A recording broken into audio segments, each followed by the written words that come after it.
दोस्तों मैंने ये 2 मशीन ले रखा है। ये तो है हमारा CM4SB, देख सकते हो इसके ऊपर लिखा भी रहता है। और ये है हमारा जो CM4SA मॉडल आता है।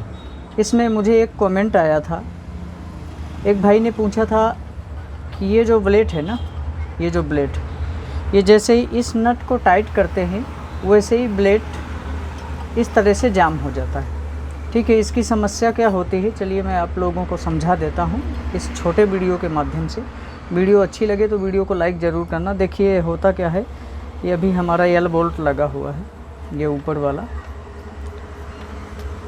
और यहाँ पर से ये जो नीचे वाला ये भी असर रहता है हमारा नीचे वाला। ये क्या होता है, ये वाला ग्रिप है ना अक्सर कभी कभी घिस जाता है।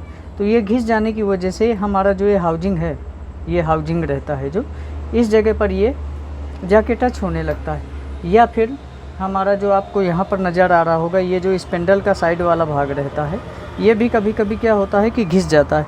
और ये घिस जाने की वजह से भी ये जो हमारा पीछे वाला भाग है ना ABU असर का, ये हमारा इस हाउजिंग में टच होने लगता है।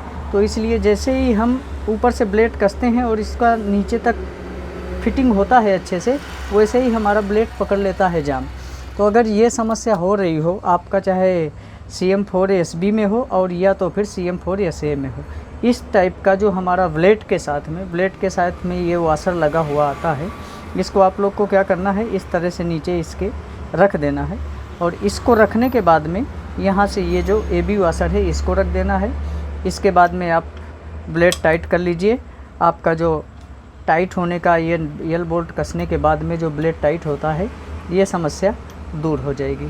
चलिए इस वीडियो में इतना ही, मिलेंगे नेक्स्ट वीडियो में, तब तक के लिए टेक केयर, जय हिंद।